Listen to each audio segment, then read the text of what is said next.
जी भाई, mic number 1 से सवाल कीजिए। डॉक्टर साहब, मैं आया बहुत कोशिश करके अपने दोस्त के साथ में, बहुत मुश्किल से। मुझे बहुत शर्म आ रही थी, लेकिन मुझे आज मेरा दोस्त लेके आया इस मौके पे इस्लाम कबूल करने के लिए। मैं बहुत खुश हूँ और मुझे कोई ज़ोर ज़बरदस्ती नहीं है। मैं आज 15 सालों से सोच रहा था करने के लिए, लेकिन मैं शर्मा रहा था अपने एरिए चाल उन लोग से कि चाल के जो आदमी हैं कि मुझे गलत समझेंगे कि ये लड़का इतने साल से रहा है, कभी सोचा नहीं, आज ये सोच रहा है। मैंने अपने दोस्त से बोला था बहुत पहले भी कि मुझे इस्लाम कबूल करना है, तो उसने मुझे लेके आया आज। मुझे बहुत खुशी है कि मैं इस्लाम कबूल करना चाह रहा हूँ। ये हुसैन मेरा दोस्त है। आज ये मुझे लेके आया, मुझे इतना खुशी है कि मुझे आज इस्लाम कबूल करना है कि मुझे अफ़सोस हो रहा है कि हाँ, मेरा दोस्त मुझे अच्छी जगह लेके आया है। कि मैं आज तक कहीं मंदिर ना कोई मस्जिद कहीं की मैं गया ही नहीं हूँ, कि मुझे कुछ रास्ता ही नहीं मालूम है। कि खाली इतना मालूम है कि भाई हाँ, कि मेरे दोस्त लोग मीम भाई हैं, मैं उनकी बहुत तारीफ़ करता हूँ, इज़्ज़त करता हूँ कि हाँ भाई, लोग सब जाते हैं, नमाज़ वमाज़ पढ़ते हैं। मैं एक हूँ अकेला कि मंदिर नहीं जाता, कुछ नहीं जाता हूँ। इन लोगों के साथ रहता हूँ, सब सीखा हूँ, सब साथ में बैठा उठा हूँ। लेकिन मुझे एक ही चीज़ मतलब समझ में आती कि मैं बनूँगा मुसलमान, लेकिन मुझे कोई एरिया वाले कोई ये तो नहीं करेंगे। तो मैं आज दिल एकदम खोल के आया हूँ अपने दोस्त के साथ में, मुझे इस्लाम कबूल करना है। माशाअल्लाह, देर आई दुरुस्त आई। भाई कह रहे कि 15 साल से वो सोच रहे थे कि इस्लाम कबूल करे और बाकी मुसलमानों को देख के इस्लाम से मुतासिर हुए, लेकिन शर्मा रहे थे कि पड़ोसी क्या कहेंगे। और जैसे मैंने कहा, अक्सर ये शर्म और ये हया जो है, ये शैतान की तरफ से। शैतान रोकता है कि लोग सही रास्ते पे चले और उसे रोकता है कि अगर करेंगे तो ये नुकसान हो जाएगा, और अक्सर लोग इसके वजह से सही रास्ते पे नहीं आते। अल्हम्दुलिल्लाह आपने हिम्मत की और मैं दुआ करता हूँ कि अल्लाह ताला आपकी जिद्दत कबूल फरमाए। आप इस्लाम अपने दिल से कबूल करना चाहते हैं? हाँ। मैं पूछना चाहता हूँ, आप मानते हैं कि एक खुदा है, एक अल्लाह है? हाँ भाई। आप मानते हैं कि बुत परस्ती, मूर्ति पूजा गलत है? गलत, एकदम गलत है। आप मानते हैं कि मोहम्मद सल्लल्लाहु अलैहि वसल्लम आखिरी पैगंबर है? हाँ, माशाअल्लाह। आप इस्लाम अपने दिल से कबूल कर रहे हैं? एकदम दिल से। कोई भी जबरदस्ती कोई नहीं? ज़बरदस्ती नहीं है। आप खुले दिल से और खुले खुले दिल दिमाग से? हाँ, खुले कोई दिल भी से। जबरदस्ती कर रहा है? कोई ज़बरदस्ती नहीं है। माली दबाव? कुछ नहीं। Physical pressure? कुछ भी नहीं। माशाअल्लाह माशाअल्लाह। तो इंशाअल्लाह मैं कलमा दोहराऊंगा, अरबी में आप भी उसे दोहराइए इंशाअल्लाह। अशहदु अशहदु अल्लाह अल्लाह इलाहा इलाहा इल्लल्लाह इल्लल्लाह व अशहदु व अशहदु अन्ना अन्ना मुहम्मदन मुहम्मदन अब्दुहु अब्दहु व रसूलुहु। व रसूलुहु। मैं शहादत देता हूँ मैं शहादत देता हूँ कि अल्लाह के अलावा अल्लाह के अलावा कोई माबूद नहीं कोई माबूद नहीं और मोहम्मद मोहम्मद सल्लल्लाहु अलैहि वसल्लम अलैहि वसल्लम उसके उनके पैगंबर और बंदे हैं। बंदे। माशाअल्लाह, आप मुस्लिम हो चुके। दिल तो आपका 15 साल से कह रहा है, आज आपने जाहिर करा। इंशाअल्लाह अल्लाह ताला आपकी जिद्दोजहद को कबूल फरमाए और मैं दुआ करता हूँ अल्लाह से कि आपके मुश्किलात का हल फरमाए और आप इंशाअल्लाह इस दुनिया में और आखिरत में सफलता पाए। मैं आपसे मिलना चाहता हूँ, मिल सकता हूँ? ज़रूर आप आ सकते। मैं आपको इंशाअल्लाह तर्जुमा भी आपको इंशाअल्लाह दूंगा। फ़ानूस बन के जिसकी हिफाजत हवा करे, वो शम्मा क्या बुझे जिसे रोशन खुदा करे।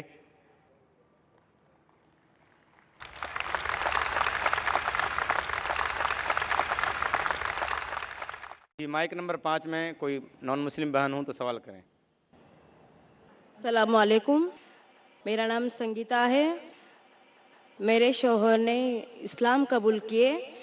मैं हिंदू हूँ, तो उन्होंने मुझे इस्लाम के बारे में सब कुछ बताया और मुझे कुरान की किताब लाके दी और मैंने उसे अमल किया कि अल्लाह एक है और मूर्ति पूजा गलत है। तो मैंने इस्लाम कबूल की और मुझे आज इस्लाम कबूल करना है। माशाअल्लाह, आज लगता है जो शोहर के बीवियां गैर मुस्लिम थी, आज अल्लाह ताला उन्हें हिदायत दे रहा है। और शुरू में जो क्राइटेरिया है लोग उसे खुद दोहरा रहे। बहन, मैं फिर से आपसे पूछना चाहता हूँ, आप मानते हैं कि खुदा एक है? हाँ। आप मानते हैं कि खुदा के अलावा कोई माबूद नहीं? जी हाँ। आप मानते हैं कि बुत परस्ती गलत है? हाँ। मूर्ति पूजा गलत है? गलत है। आप मानते हैं कि मोहम्मद सल्लल्लाहु अलैहि वसल्लम आखिरी पैगंबर है? जी हाँ। माशाअल्लाह, आपको कोई भी इस्लाम कबूल करने की ज़बरदस्ती कर रहा है? जी नहीं। बहन, आपकी कितने साल पहले शादी हुई? मेरी शादी को 15 साल हुए। माशाल्लाह, 15 साल से शोहर आपके साथ कोशिश कर रहे हैं हाँ, कि आप, कोशिश। हाँ, माशाल्लाह, 15 साल के बाद उसकी कोशिश का आज आपको फल नज़र आ रहा है कि अकेले में नहीं, सारे मजमे में, लाखों के मजमे के सामने आप शहादत देना चाहती है। इंशाअल्लाह मैं अरबी में कहूँगा और आप उसे दोहराइए। आपको कोई भी ज़बरदस्ती कर रहा है इस्लाम कबूल करने के लिए? जी नहीं। कोई भी ज़बरदस्ती नहीं, कोई भी दबाव?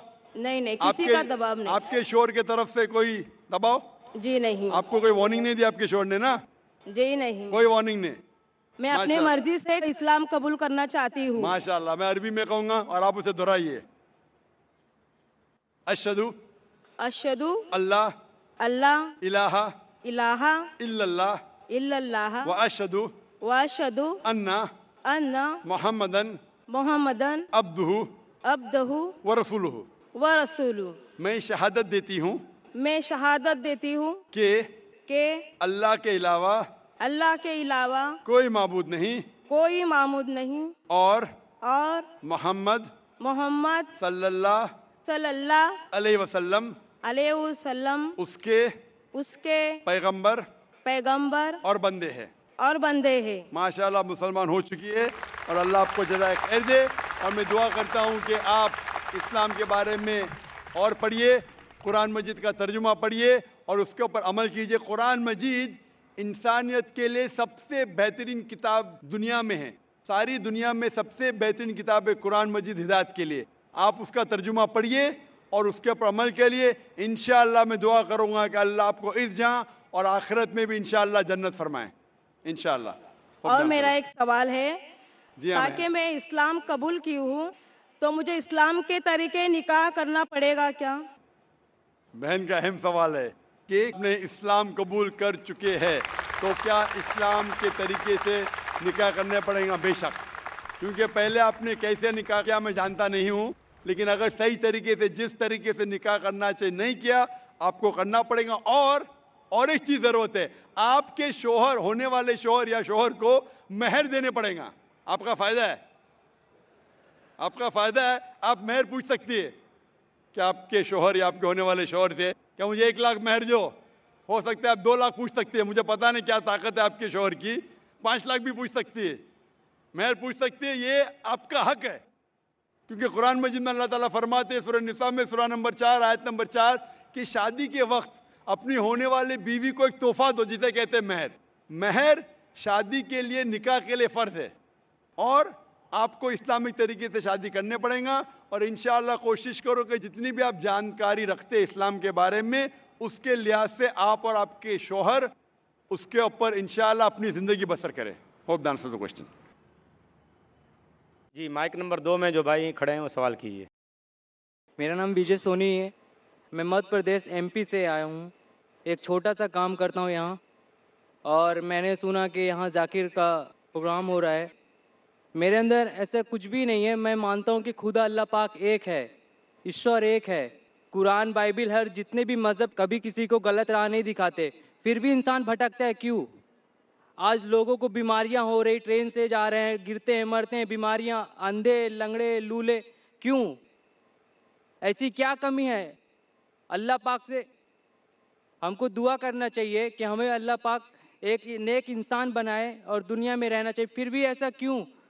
भाई साहब का सवाल है कि वो मानते हैं कि अल्लाह सुब्हान तआला एक है और वो कहते हैं कि बाइबल, कुरान, वेद, ये सब मज़हब की किताबें सही चीज़ सिखाते, फिर भी इंसान भटकता क्यों?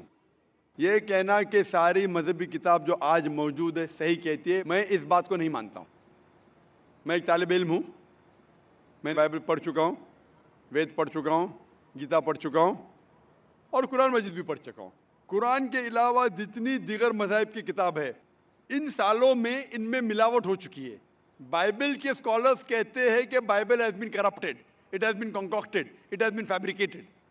तो कुछ चीज़ लेकिन बाइबल में अब भी सही है, कुछ चीज़ सही है, कुछ चीज़ गलत है। बाइबल में कितनी अनसाइंटिफिक चीज़ें हैं। खाली आप पहली बुक पढ़ेंगे जेनेसिस चैप्टर नंबर 1, उसी के अंदर आपको कई अनसाइंटिफिक चीज़ मिलेंगे। इसमें लिखा है book of Genesis chapter number 1 verse number 16 में कि खुदा ने दो बॉडीज बनाए, दो लाइट देने के बॉडीज बनाए जो रोशनी देती है। सूरज जो दिन में रोशनी देता है, चांद जो रात में रोशनी देता है। आज की साइंस कहती है कि चांद की खुद की रोशनी है ही नहीं, वो रिफ्लेक्टेड लाइट है। उसका मतलब बाइबल के अंदर खुदा ने गलती की नहीं। इसमें इंसान ने मिलावट की। और ऐसे में सैकड़ों मिसाल दे सकता हूं, वक्त की किल्लत होने की वजह से नहीं देना चाहता हूं। इसी तरीके से वेद में भी मिलावट है, ओल्ड टेस्टामेंट में मिलावट है, न्यू टेस्टामेंट में। कुरान एक वाहिद मजहबी किताब है जो 1400 साल के बाद भी माशाअल्लाह पाक है, क्योंकि अल्लाह सुब्हानहू व तआला फरमाते कुरान मजीद में सूरह हिजर सूरह नंबर 15 आयत नंबर 9 में कि मैंने ये कुरान नाजिल किया हूँ और मैं इसकी हिफाजत करूँगा। मतलब जितनी मजहबी किताब पहले आए वो सिर्फ एक वक्त के लिए थी, इसीलिए खुदा ने उसे अहम नहीं समझा कि उसे महफूज रखे, क्योंकि कुरान मजीद इंसानियत के लिए आखिरी पैगाम है। अल्लाह ताला खुद अपने आप पे लेते हैं और कहते हैं कि इस किताब में कोई भी मिलावट नहीं कर सकता। और इस किताब के ज़रिए अगर आप पढ़ेंगे तो कभी भी भटक नहीं सकते। पढ़ने के बाद अगर उस पर अमल करेंगे तो कभी भी नहीं भटक सकते। पढ़ने के बाद उसके ऊपर अमल नहीं करेंगे तो भटक सकते हैं। आप पूछते क्यों इंसान भटकते? क्योंकि ये इंसान की फितरत है। इंसान को अल्लाह सुब्हानहू व तआला ने फ्री विल दिया है। फ्री विल मतलब आपको इजाज़त दी है कि आप अल्लाह की बात को माने और चाहे तो न माने।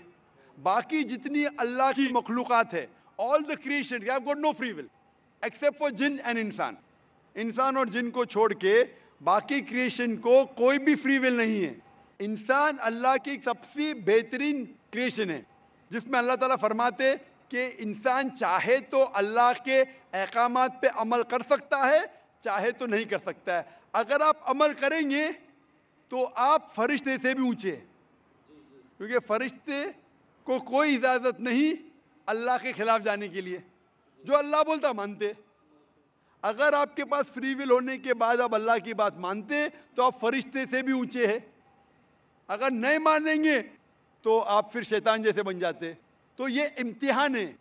आप मुझे पूछ रहे कि एग्जामिनेशन में टीचर कुछ लोग को फेल क्यों करती है? नहीं, एक्चुअली जो आप बोल रहे हैं, मैं ये बोल रहा हूँ, आज की डेट में हजारों लोग डेली मरते हैं और हजारों बीमारियां पैदा होती हैं।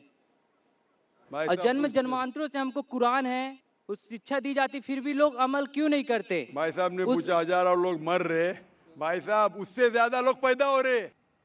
हजारों लोग मर रहे, उससे ज्यादा लोग पैदा हो रहे हैं। पैदा हो ये रहे हैं ना। मरने से आप जहन्नम में नहीं जाएंगे। मरना मतलब इम्तिहान का टाइम घंटी बज गई। इंसान एक भाई साहब, हाँ आप सवाल कह रहे, मुझे जवाब देना है, बाकी लोग भी ठहरे हुए। जी जी आप अगर सवाल पे सवाल पूछते जाएंगे तो बाकी लोग को वक्त नहीं मिलेगा। जी उसूल है क्या, एक सवाल पूछना, मैं जी। आपको 2 की इजाजत दिया, 3 की दिया। आप अगर बहस करने लगेंगे तो मुश्किल हो जाएंगी। नहीं, बहस नहीं कर रहा। नहीं, क्योंकि ये सवाल जो आपका सेशन है, आप जो सवाल के उसका जवाब नहीं सुने, दूसरा सवाल पूछ रहे। आपने पूछा कि हजारों लोग मर रहे, तो मैं कह रहा हूं कि हजारों लोग पैदा भी हो रहे, फिर भी पॉपुलेशन का प्रॉब्लम है। हजारों बीमारियां पैदा हो रही हैं। अब बीमारी से लोग अगर मर रहे अल्लाह ना। की इबादत करेंगे, कुरान की मुताबिक चलेंगे, तो क्यों बीमारी फैलेगी? लोग क्यों नहीं करते? आज इस्लाम भाइयों में कितने लोग हैं जो दरगाह पे जाते हैं, दरगाह को खुदा मानते हैं। भाई साहब ने कहा कि बहुत से लोग बीमार हो रहे। बीमारी नहीं। 2 किस्म की होती है। आप एक मिनट, ये जैसे इस्लाम में हमारे भाई हैं और कितने सारे भाई हैं, कितने लोग खुदा अल्लाह पाक को मानते, ये सत्य बात है, ये मैं भी मानता हूँ। हर इंसान को अमल करना चाहिए। आज इस्लाम को मैं भी मान भाई साहब, आपके आखिरी सवाल का जवाब दूंगा। आप बोलते बहुत से लोग बीमार। बीमार 2 किस्म के होते हैं, एक होती जिस्मानी बीमारी, एक होती रूहानी बीमारी। जिस्मानी बीमारी के वजह से कोई भी जन्म में नहीं जाएगा। बीमार होना इंसान की फितरत है, नॉर्मल, कुछ गलत बात नहीं। बीमार होना का मतलब नहीं कि आप जन्नत में नहीं जा सकते, लेकिन रूहानी बीमारी होंगी तो प्रॉब्लम है। बहुत से लोग कहते हैं अपने आप को मुसलमान, अगर शिर्क करते तो उसे जन्नत नहीं मिलेंगी। मैं आपसे पूछना चाहता हूं, बाकी लोग को छोड़ो, आप एक खुदा में मानते? खुदा को मानता हूँ। आप बुत परस्ती को गलत समझते हैं, सही समझते? गलत है ना वो? आप मानते कि मोहम्मद सल्लल्लाहु अलैहि वसल्लम आखिरी पैगंबर है? अभी खुदा तो एक है, अभी अल्लाह ताला कितने पैगंबर भेजता है ये मैं भी नहीं जानता। लेकिन मुझे ईमान रखना पड़ेगा जितने पैगंबर है वो सही है। और आखिरी पैगंबर पे तो ईमान रखने पड़ेगा। मैं भी नाम नहीं जानता हूं जितने पैगंबर है। मोहम्मद सल्लल्लाहु अलैहि वसल्लम फरमाते कि इस जमीन पे 1,24,000 पैगंबर है, नाम से सिर्फ 25 का जिक्र है कुरान मजीद में। मैं उन पे ईमान लाता हूं, लेकिन अमल करता हूं आखिरी पैगंबर की सुन्नत और सीरा पे। मैं पूछना चाहता हूं, आप मानते हैं कि मोहम्मद सल्लल्लाहु अलैहि वसल्लम आखिरी पैगंबर है? मैं मानता हूँ पैगंबर हजरत मोहम्मद साहब के जो कुरान में लिखा हुआ है लोगों को अमल करना चाहिए, मेरे को भी अमल करना लोगों को चाहिए। छोड़ो, आप अमल मैं- करने को तैयार है? मैं कोशिश करता हूँ चलने की। बिल्कुल सही, कोशिश करो। अमल में ऊंच नीचू चलेगा, कोशिश करते क्या आप? कोशिश करता हूँ। आप मानते खुदा है के? खुदा एक है। आप मानते बुत परस्ती गलत है? हाँ गलत है। आप मानते मोहम्मद सल्लल्लाहु अलैहि वसल्लम आखिरी पैगंबर है? खुदा एक है। आज मैं इस्लाम कबूल करूँ, आपके मैंने कल में कबूल किया, पर अगर मैं गलत करूँगा तो गलत है ना, खुदा भी गलत कहेगा। यही सवाल मुझे एक शख्स ने पहले पूछा था। अगर मैं इस्लाम कबूल करूं, मुसलमान बनूं और कुछ गलती करूंगा तो गलती मैं नहीं, ये इंसान है। हाँ मालूम है, अबे मैं भी गलती करता हूँ। मैं पहले कह चुका हूँ कि ये डॉक्टर जाकिर नाइक, मैं ये नहीं कहता कि मैं 100% सारी बातों पे अमल करता हूँ इस्लाम की। मैं ये नहीं कहता कि 100% मैं पक्का मुसलमान हूँ। मैं कोशिश करता हूँ। ये इंसान गलती का पुतला है, इंसान गलती करेगा ही। अल्लाह के मेहरबानी के बिना, अगर अल्लाह मेहरबान नहीं है तो कोई भी इंसान जन्नत में नहीं जा सकता, ना तुम ना मैं। आप समझ रहे? जी गलती करे प्रॉब्लम नहीं, लेकिन सबसे अहम गलती से दूर रहो, बुत परस्ती। आप बुत परस्ती से दूर रह सकते? कोई नहीं बच सकता उससे। बुत परस्ती से बच सकते, मैं बचाऊं, आप बचना चाहेंगे? बुत परस्ती कैसे आप बचे हैं? बुत परस्ती मतलब आइडल वर्शिप, मूर्ति पूजा। मैं मूर्ति पूजा से बचा हुआ हूँ। बस, आप मूर्ति पूजा से बचना चाहेंगे? आप बचे ना मूर्ति पूजा से? खुदा आप वादा देते जिंदगी में मूर्ति पूजा नहीं करेंगे? खुदा को मानता हूँ, अल्लाह पाक को, निराकार है, उसका कोई आकार नहीं है। मूर्ति पूजा लोग करते हैं, लोगों की आप आस्था करते? बढ़ती है, करने दो, जो करते हैं करते हैं। आप करते? मैं खुदा को मानता हूँ, दरगाह पे भी जाता हूँ, मंदिर पे भी जाता हूँ। कोई जाना कोई गलत नहीं है। गलत जगह पे जाना गलत है, सही जगह पे जाना सही है। आपको अगर अल्लाह की इबादत करना है तो जाइए मस्जिद में। मस्जिद मतलब सिजदा की जगह, जहाँ नमाज पढ़ी जाती है, उस जगह को क्या कहते हैं? मस्जिद। आप मस्जिद जाओ, वो सही जगह है। मस्जिद जाके अल्लाह की इबादत करो, वो सही है। उसके अलावा आप गलत जगह जाएंगे तो आप सही रास्ता नहीं पाएंगे। इसीलिए मैं कहता हूं, आपको सिर्फ अल्लाह की इबादत करना चाहिए, मूर्ति पूजा नहीं करना चाहिए और अल्लाह के पैगंबर पे मानना चाहिए। अगर आप 3 चीज पे मानते कि खुदा एक है, उसके अलावा कोई माबूद नहीं है और मूर्ति पूजा गलत है, और मानते हैं कि मोहम्मद सल्लल्लाहु अलैहि वसल्लम पैगंबर है, तो आप इस्लाम के रिलीजन में दाखिल हो सकते। अमल आस्ते आस्ते आएगा, अमल आस्ते आस्ते आएगा। जरूरी नहीं आज आपने इस्लाम कबूल किया तो 100% मुस्लिम होंगे। 100% होना मेरे बस में भी नहीं है। हमें कोशिश करना चाहिए, धीरे धीरे 50%, 60%, 70, जितना हो सके उतना बेहतर है। लेकिन पहले दाखिला तो लेना चाहिए। आप स्कूल में पहले दाखिल तो लो। उस खुदा पाक के हमारे दिल में, लोग कहते हैं रूह जो अजय अमर है, वो कभी मर नहीं सकती, नापाक नहीं हो सकती, और वो चीज़ अपने अंदर है, उसके एक अंश है हम लोग, जिसको कभी देखा नहीं है किसी ने। खुदा को देखने की जरूरत नहीं, खुदा के अहकामात पे अमल करने की जरूरत है। जी जी। खुदा की ताकत देखो, खुदा का पावर देखो, वही काफी है। खुदा को खुद देखना जरूरी नहीं है। आप अगर एक खुदा में मानते, बुत परस्ती नहीं करते और पैगंबर में मानते मोहम्मद सल्लल्लाहु अलैहि वसल्लम, वो काफी है शुरू होने के लिए। फिर उनके अहकामात पे कुरान पढ़िए, अमल कीजिए, वो बाद में आएगा। आप एडमिशन लेना चाहते? मैं खुदा को, अल्लाह पाक को मानता हूँ और मानता रहूँगा, पर मैं ये नहीं सोचता कि मतलब अभी आपके बोलने से मैं मानता हूँ कि आप सही बोल रहे हैं, कोई गलत नहीं है, पर मेरा दिल एक्चुअली बोल रहा है कि खुदा निराकार है, उसको दिल से पुकारो, वो है। और लोगों को यहाँ से इस कैंप पार्क जाने के बाद लोग सोचेंगे कि गलत बोला, अच्छा बोला, लोग उसमें खूबियाँ निकालेंगे, और जो सही है वो अल्लाह ताला की बात को समझेगा। और यहाँ से कितने हजारों लोग हैं और लाइव टेलीकास्ट आज टीवी पे देख रहे हैं, उन सभी से गुजारिश करूँगा कि उस अल्लाह पाक निराकार ईश्वर पे अमल करें, ना कि एक दूसरे की बुराई करें। और आपसे भी मैं ये चाहता हूँ, दरख्वास्त चाहता हूँ कि आप बहुत बड़े हैं एज में और मैं आपसे बहुत छोटा हूँ, अज्ञान में भी आप मेरे से काफ़ी बड़े हैं, पर एक मैं मूर्ख बालक हूँ। और मैं यही जानता हूँ कि खुदा अल्लाह पाक एक है। लोगों को सिर्फ ईमान रखना चाहिए, इंसानियत रखना चाहिए और उस खुदा अल्लाह पाक को राह में चलना चाहिए, कोशिश करना चाहिए। भाई साहब कहते खुदा है कि मैं दुआ करूंगा अल्लाह ताला आपको और हिदायत दे। जब आपके दिल से आप मान लेंगे कि ये मज़हब सही आप कर सकते हैं, अभी आप अगर उससे संतुष्ट नहीं है तो मैं बिल्कुल नहीं कहूँगा कि आप इस्लाम कबूल करें। और पढ़िए कुरान मजीद के बारे में, जब आप लोग को बोल रहे खुदा एक है, आप कबूल कर रहे क्या? वो आप जाने और आपका खुदा जाने। मैं दुआ करता हूँ अल्लाह से आपको हिदायत दे। मैं चाहूँगा कि कोई वॉलंटियर अगर इसको कुरान मजीद का तर्जुमा देख सके उसको पढ़िए, और कुछ अगर परेशानी पेश है कुरान मजीद के बारे में आप मुझे इंशाल्लाह डोंगरी में आके सवाल कर सकते हैं। नहीं, कुरान में कोई गलत नहीं लिखा हुआ है।